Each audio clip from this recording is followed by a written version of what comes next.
Welcome friends, you are watching learning J by Anil sir. दोस्तों, आज हम करने वाले सत्ता के समकालीन केंद्र पार्ट 2 ये वीडियो है। इससे पहले भी हमने एक सत्ता के समकालीन केंद्र के ऊपर वीडियो बना रखी है, वो आपको हमारे प्लेलिस्ट पे भी मिल जाएगी और हमारे यूट्यूब चैनल पर भी मिल जाएगी।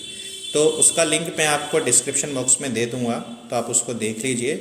ये उसी चैप्टर से रिलेटेड अन्य कार्टून आधारित प्रश्न हैं। तो पहले ये जो कार्टून आधारित प्रश्न 5 नंबर के आते थे, अब ये 4 नंबर के भी आ गए। तो 5 या 4 नंबर का ये आपको आएगा, और अगर आप इसको कर लेंगे तो आपको क्लास 12 पॉलिटिकल साइंस में ये आपके नंबर पूरे फिक्स हो जाएंगे। ठीक है, वीडियो को ध्यान से देखिए। चैनल पे नए हैं तो प्लीज़ हमारे चैनल को सब्सक्राइब कीजिए, लाइक कीजिए और शेयर जरूर कीजिए, कमेंट जरूर कीजिए। तो नीचे दिए गए चित्र का अध्ययन करें और निम्नलिखित प्रश्नों का उत्तर दें। अब चित्र क्या है उसके बारे में आप समझे। तो चित्र हमारा ये दे रखा है। तो ये एक आपको ड्रैगन दिख रहा है, और ड्रैगन ये वॉल, तो ये ग्रेट वॉल ऑफ चाइना यानी चाइना से रिलेटेड है, और इसमें ये व्यक्ति है। ठीक है, तो उसके बारे में हम ये बात कर रहे हैं। तो दिया गया कार्टून किस देश से संबंधित है? तो ये चीन से संबंधित है। किससे? चीन से संबंधित है। अगला क्वेश्चन है, इस कार्टून में किन 2 प्रतीकों ने देश की पहचान करने में मदद की है? कौन से 2 प्रतीक हैं उसकी में पहचान करने में मदद की? तो ड्रैगन और चीन की महान दीवार ने देश की पहचान करने में मदद करी। इससे हमें पता चल जाता है भाई कि चीन की महान दीवार यानी चीन के बारे में है ये। ठीक है, ड्रैगन और चीन की दीवार। यह कार्टून दुनिया को क्या संदेश देता है? तो यह कार्टून दुनिया को यह संदेश देता है कि चीन एक महान आर्थिक शक्ति के रूप में उभर रहा है। ठीक है, काफ़ी तेज़ी से ग्रोथ कर रहा है। आज दुनिया में कोई भी ऐसा देश शायद ही होगा जो चीन से व्यापार ना करता होगा। अगला जो हमारा दूसरा कार्टून है, वीडियो को पूरी देखिए, इस पर कई कार्टून करवाऊंगा मैं। ठीक है, तो नीचे दिए गए चित्र का अध्ययन करें और निम्नलिखित प्रश्नों का उत्तर दें। ये आपको मनमोहन सिंह जी दिख रहे हैं। ठीक है, fast Asian nation, Asian nation.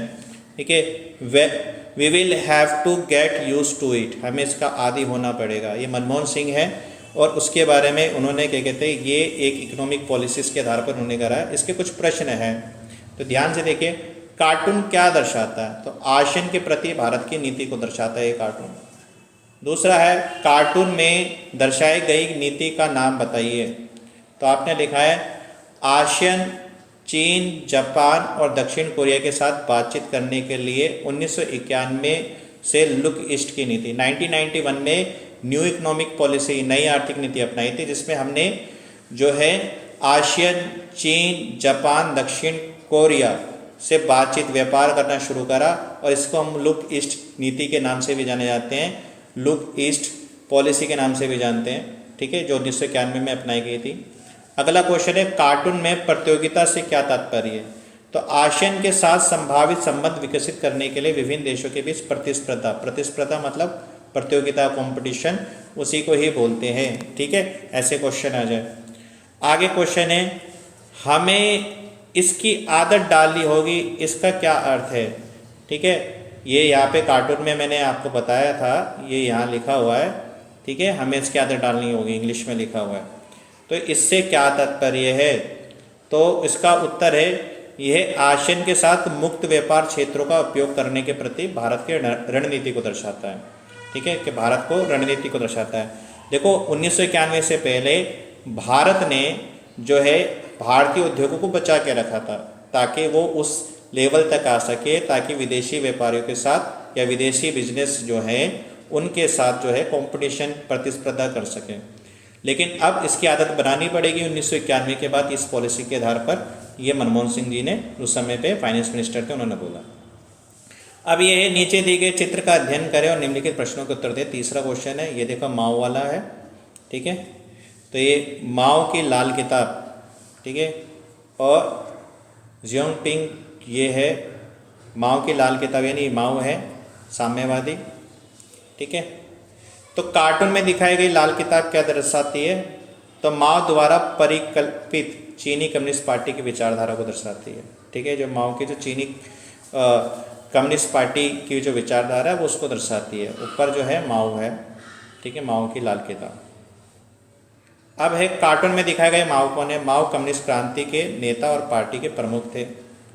चीन में तब से अब तक आपको कौन से दो परिवर्तन दिखाई देते हैं? तो हम बात करते हैं आर्थिक नीति में बदलाव आया और आवश्यकता अनुसार पूंजीवाद को स्वीकार किया गया। पहले जो चाइना था वो पूंजीवादिता को उसने नहीं अपनाया था, तो जैसे आर्थिक नीति को अपनाया तो पूंजीवादिता को अपनाया, और आर्थिक रूप से जो एकांतवाद था उसको उसने ख़त्म करा और अमेरिका के साथ संबंध भी बनाए। प्रत्यक्ष विदेशी निवेश FDI को आमंत्रित करने के लिए खुले द्वार की नीति भी उसने अपनाई गई। ठीक है, अगला क्वेश्चन है नीचे दिए गए चित्र का अध्ययन करें और निम्नलिखित प्रश्नों को उत्तर दें। वीडियो थोड़ा लंबा हो सकता है लेकिन आपके पेपर के लिए काफ़ी इंपॉर्टेंट है, इसलिए इसको पूरा देखिए। तो ये आपका ये है चित्र है, ये आपको एक जहाज़ मिल रहा है टाइटैनिक जैसा, लेकिन इस पर स्टार बने हुए हैं। ठीक है, 15 स्टार है, गोल्डन स्टार्स है, जो यूरोपियन यूनियन के बारे में बताते हैं। ठीक है, ये 2003 में यूरोपियन संघ का साझा संविधान बनाने की कोशिश करी थी, लेकिन ये नाकामयाब हो गए थे। उसी से रिलेटेड ये कार्टून बनाया गया था। अब ये कार्टून क्या प्रस्तुत करता है? तो 2003 में ये तब सामने आया जब यूरोपियन संघ ने एक साझा संविधान मसौदा तैयार करने की कोशिश की थी, लेकिन उसमें असफल रहा। तो यूरोपियन यूनियन अपना खुद का एक संविधान बनाना चाहता था जो सभी यूरोपियन संघ में सम्मिलित जो देश है उस पर लागू हो, लेकिन इसमें आपसी सहमति न होने के कारण यह असफल हो गया था। जहाज पर 15 सितारों का क्या अर्थ है? तो 1992 में स्थापित 15 पूंजीवादी देशों का समूह है, तो यानी 15 देश हैं वो पूंजीवादी देश। ठीक है, यूरोपियन जो संघ के बारे में बताया जा रहा है उसके बारे में। अच्छा, एक क्वेश्चन है कि ऐसा भी आ जाता है कि सितारे किस रंग के हैं? तो सुनहरे रंग के सितारे हैं। ठीक है, ऐसा क्वेश्चन आता है। कार्टनिस्ट ने जहाज की छवि का उपयोग क्यों किया? तो यूरोपीय संघ को टाइटैनिक जहाज के रूप में दर्शाना। ठीक है, देखो विशाल है, बड़ा है, लेकिन ये डूब गया था, असफल हो गया था, तो ये इसलिए बताया गया है। अगला क्वेश्चन, नीचे दिए गए चित्रों का अध्ययन करें और निम्नलिखित प्रश्नों का उत्तर दें। तो ये आपको दे रखा है, आसियान का सिंबल है, ये गोल चक्र है और इसमें ये धान है, उसको बांध रखा, यूनाइट कर रखा, उसकी बालियर के रूप में बनाया गया है। तो ये चित्र क्या दर्शाता है? आसियान का झंडा, उसके बारे में बताता है। और धान की 10 बालियों का क्या अर्थ है? ये पेपर में आ जाता है कई बार क्वेश्चन। तो 10 बालियाँ दक्षिण पूर्व एशिया के उन 10 देशों का प्रतिनिधित्व करती है जो मित्रता और एकजुटता के बंधन में बंधे हुए हैं। ठीक है, और चित्र में वृत्त किस बात का प्रतीक है? तो ये वृत्त आसियान की एकता का प्रतीक है। तो ये हमारी थी वीडियो पूरी। तो आपको कैसी लगी प्लीज़ कमेंट में ज़रूर बताइए, शेयर कीजिए। अगर ये हेल्पफुल है तो कमेंट में ज़रूर बताइए। सब्सक्राइब करना ना भूलिए, क्योंकि एजुकेशनल वीडियो आपको लर्निंग बाय निसर पे मिलती रहेगी। आज के लिए बस इतना ही, धन्यवाद।